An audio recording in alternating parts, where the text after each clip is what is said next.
Assalamualaikum warahmatullahi wabarakatuh. Halo kawan JDIH KPU Kabupaten Purbalingga. Bertemu kembali di podcast Hukum Kepemiluan seri ke-19. Bersama saya, Dini Setianingsih, yang pada hari ini bertugas sebagai host. Pada hari ini kita kedatangan narasumber yang sangat luar biasa, yang pastinya sudah tidak asing lagi. Ada Bapak Sudarmadi SIP. Halo Bapak, selamat siang. Halo, selamat siang Mbak Dini. Alhamdulillah baik. Alhamdulillah. Bapak Sudarmadi ini adalah anggota KPU Kabupaten Purbalingga tahun 2023 sampai dengan 2028. Divisi Perencanaan Data dan Informasi, betul ya Pak? Iya betul, ya, divisi Rendatin ya Pak, yang biasa kita sebut. Ya Bapak, hari ini kita akan membahas tentang pemetaan TPS Pilkada Purbalingga tahun 2024. Iya, baru coblosan tapi ini udah pemetaan TPS lagi nih Mbak Iya Dini. Pak. Setelah kita lewati bersama ya Pak, kemarin pada tanggal 26 Mei KPU Kabupaten Purbalingga telah melantik sejumlah 717 TPS, betul nggak Pak? Iya betul, 717 dari 230 desa, 239 desa dan kelurahan. Ya. Nah, terus ini PPS langsung dapat tugas khusus ya Pak, bukan tugas khusus tapi langsung untuk pemetaan TPS. Betul, jadi kita mulai lagi dari nol nih terkait pemutakhiran data pemilih. Ya. Ada coklit lagi Ya Pak. Bisa dijelaskan Bapak, KPU Kabupaten Purbalingga ini persiapannya gimana untuk menghadapi pilkada, lalu persiapannya terkhusus untuk pemetaan TPS. Sudah mulai belum sih Pak pemetaan TPS ini? Baik, terima kasih. Selamat siang kawan JDIH KPU Kabupaten Purbalingga. Terima kasih Mbak Dini. Jadi sekarang kami sedang melaksanakan proses pemetaan TPS di KPU Kabupaten Purbalingga. Hasil sementara yang kami petakan ada 1.515 TPS. Katanya angka cantik gitu. Oh iya Pak. 1515 gitu. Itu kita dapatkan dari 18 kecamatan dan oh ya Mbak Dini, jadi DP4 yang diturunkan KPU RI yang bersumber dari data Kementerian Dalam Negeri itu sebanyak 772.368 pemilih. Sebenarnya hanya selisih 100 pemilih dari DPT terakhir yang ditetapkan 20 Juni tahun 2023 itu. DPT pemilu kemarin ya Pak? DPT pemilu 2024 itu kan 772.268, selisih 100 pemilih dari DP4 yang baru kami terima itu. Berarti tadi yang TPS yang sudah ditetapkan itu 1515 angka cantik. 1515 ya. Itu penetapannya kapan ya Pak untuk jumlah TPS yang sementara? Sebelum saya cerita sampai penetapan TPS ya. Jadi sebelum penetapan TPS kami lebih dulu pemetakan. Jadi kami kan menerima DP4 dari KPU Provinsi itu tanggal 19 Mei. Terus tanggal 20 kemudian kami KPU Kabupaten rakor dengan teman-teman PPK Divisi Datin terkait pemetaan TPS sambil menunggu dilantiknya teman-teman PPS. Jadi setelah teman-teman PPS dilantik kemarin tanggal 26 kemudian didapat atau kita peroleh pemetaan akhir begitu. Karena yang tahu lokasi, yang hafal lokasi dan pemetaan masing-masing desa itu kan teman-teman PPS. Jadi tanggal 27 setelah kita rakor dengan PPK lagi ya, rakor melalui Zoom tanggal 26 itu setelah pelantikan PPS didapat 1515 itu yang kita tetapkan itu Mbak Dini tanggal 27 Mei kemarin. 27 Mei kemarin ya Pak. Untuk jumlah TPS pemilu itu kan sekitar 2.964 ya Pak. Iya. Itu kan lumayan jauh dari pemetaan TPS yang pilkada ini. Itu bagaimana sih Pak menentukan jumlah TPS sampai dapat angka di 1515? Jadi di rancangan PKPU tentang Mutarli itu kan disebutkan maksimal pemilih sebanyak 600 pemilih di setiap TPS. Kemudian kami petakan di masing-masing desa itu berbasis desa ya, karena salah satu syarat pemetaan TPS itu pertama tidak boleh menggabungkan desa atau kelurahan atau sebutan lain ya. Jadi artinya basisnya harus masing-masing desa. Kedua, tidak boleh memisah keluarga atau kakak.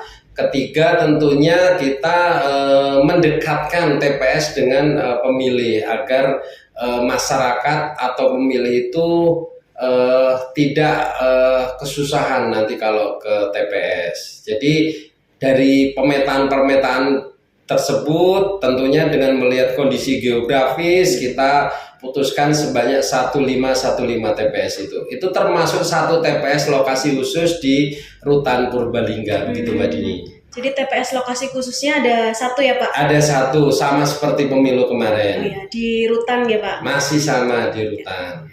Lalu untuk tadi kan maksimal satu TPS itu 600 pemilih ya Pak? Iya. Lalu kalau misal ada lokasinya yang susah terjangkau itu gimana Pak? Kalau misal kurang dari 600 itu gimana? Boleh atau tidak Pak? Jadi dari kondisi sebanyak 1515 TPS itu ada TPS sebanyak 82 TPS itu pemilihnya di bawah 400 dan sebanyak 1432 TPS itu pemilihnya di atas 401 sampai 600 pemilih. Jadi tentunya kondisi geografis juga kita pertimbangkan. Kenapa kemudian ada TPS yang pemilihnya di bawah 400? Itu sebenarnya untuk mengakomodir daerah-daerah yang susah dijangkau atau dusun yang terpisah dengan lokasi desa seperti itu Mbak Dini. Ya. Berarti untuk kawan JDH yang mungkin lokasi tempat tinggalnya ada di salah satu tempat yang tadi itu ya Pak yang susah terjangkau itu, tenang aja masih bisa menggunakan hak pilihnya karena lokasi kita tersebar meratang ya Pak. Iya, jadi banyak daerah yang TPS-nya di bawah 400 pemilih itu ya, terutama daerah-daerah seperti Karangjambu, Karangreja, tentunya Bojongsari, Karangmoncol, Rembang itu maupun Karanganyar ya. Jadi kita melihat kondisi geografis nggak cuma mungkin pegunungan, tapi misalnya dipisahkan sungai yang tidak ada jembatan itu juga menjadi pertimbangan kami dalam memetakan TPS, begitu Mbak Dini. Rumit ya Pak, cuma memang harus teliti dan syarat-syarat itu harus tetap dipenuhi ya Pak. Betul, karena setelah kami petakan, jadi setelah ini prosesnya masih belum selesai. Harapan kami tentunya akan berhenti di jumlah 1515 TPS itu, tapi setelah ini prosesnya akan dicermati oleh KPU RI melalui Pusdatin, Pusat Data dan Informasi KPU RI, akan dilihat apakah TPS tersebut memenuhi kriteria yang ditetapkan oleh KPU RI. Salah satunya tadi maksimal 600 TPS dengan kondisi-kondisi tertentu. Untuk itu kami KPU Kabupaten Purbalingga dibantu teman-teman PPK dan PPS menyiapkan data dukung untuk setiap TPS yang jumlah pemilihnya di bawah 500. Data dukungnya itu apa aja? Titik koordinat tentunya, video, foto, kondisi lokasi, kenapa diputuskan di bawah 500 pemilih tiap TPS. Juga ada kondisi desa yang pemilihnya itu nanggung Mbak Dini. Misalnya gini, desa tersebut itu pemilihnya 1250, padahal menurut rancangan PKPU yang tinggal diundangkan sebenarnya sudah hampir pasti itu tinggal diundangkan.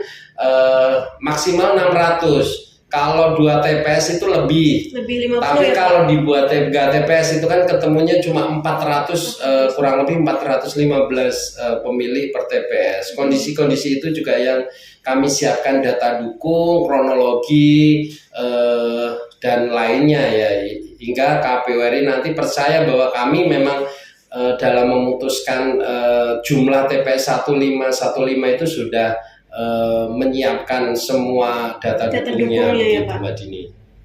Lalu untuk jumlah TPS itu per TPS-nya itu kan ada yang 350, terus ada yang 400, 500. Itu untuk menentukan, nantinya kan ada petugas yang mencoklit itu ya, Pak? Iya, namanya betul. pantarlih kalau tidak salah. Pantarlih, ya. Itu nanti untuk menentukan jumlah pantarlihnya berarti gimana, Pak? Jadi di rancangan PKPU Mutarli itu juga sudah disebutkan, Mbak Dini, TPS dengan pemilih sampai dengan 400 itu pantarlihnya 1 atau petugas coklitnya itu 1. TPS dengan pemilih 401 sampai 600 pemilih itu pantarlihnya 2 begitu. Jadi kita mendasarkan itu dan diperoleh sekitar 2.946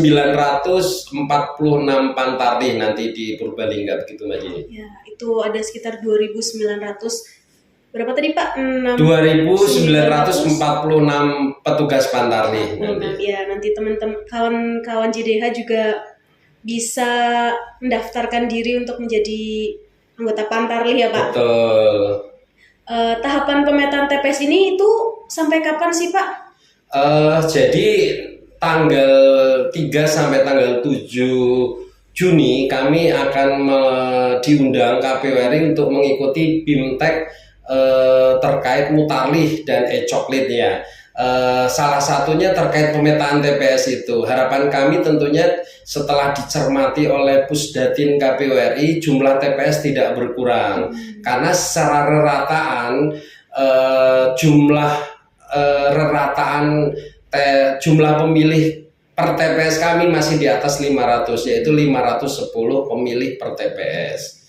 Itu masih di atas batas minimal 500 pemilih per TPS yang ditetapkan oleh KPU RI begitu, Mbak Dini.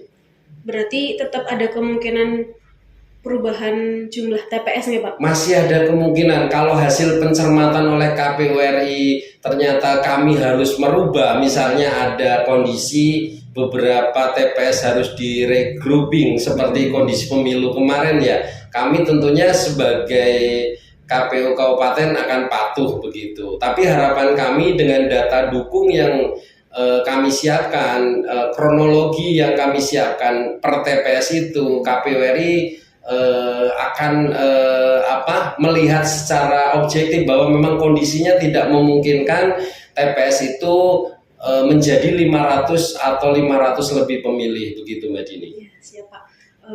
Lalu nih, kira-kira tantangan terberat apa sih, Pak, saat ada di tahapan pemetaan TPS ini? Tantangannya nggak begitu banyak ya, karena proses pemetaan ini kan kita sudah punya basis data pemilih ya, DP4 yang sudah diturunkan itu, dan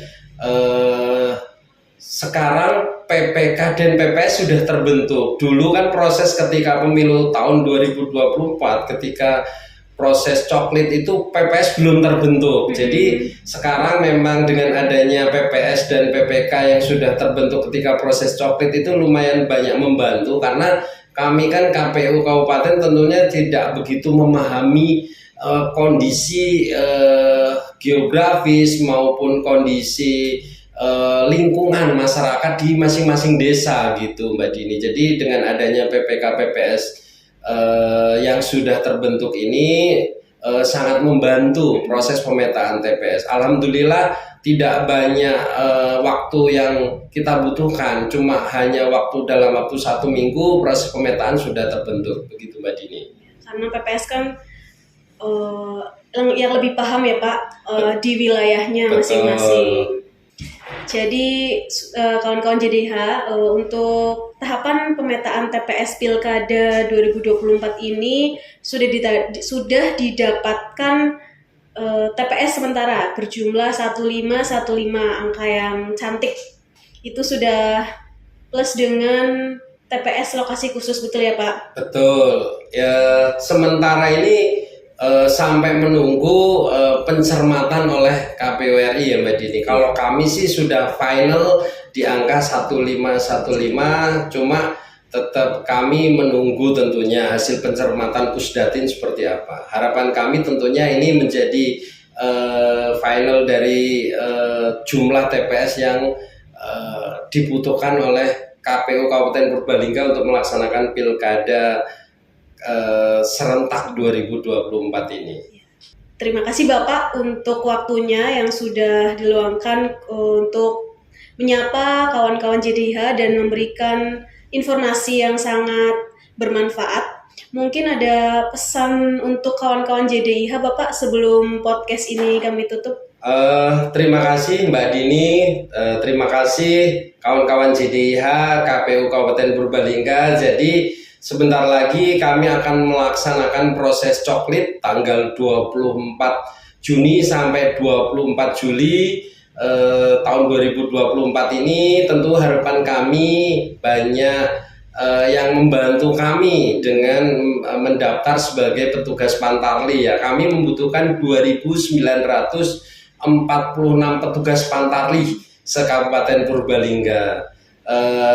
Besar harapan kami juga untuk masyarakat Kabupaten Purbalingga, petugas Pantarli kami nantinya dibantu ketika proses coklit data pemilih tersebut Mbak Dini. Jadi tentunya harapan kami proses coklit selama 1 bulan mulai tanggal 24 Juni ini berlangsung lancar, aman, dan dihasilkan benar-benar data pemilih yang valid begitu. Gitu saja mungkin Mbak Dini. Ya. Terima kasih Bapak, terima kasih kembali atas kesempatan dan waktunya bisa berbincang di podcast Hukum Kepemiluan ini. Sama-sama, selamat siang, terima kasih Mbak Dini dan teman-teman JDIH.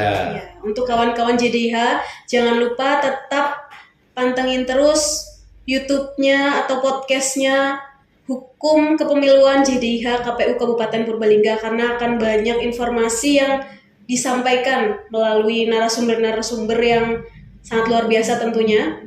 Terima kasih, semoga Bapak dan kawan-kawan JDIH di luar sana tetap sehat, selalu banyak rezeki, amin. Wabillahi taufiq wal hidayah. Wassalamualaikum warahmatullahi wabarakatuh. Waalaikumsalam warahmatullahi wabarakatuh.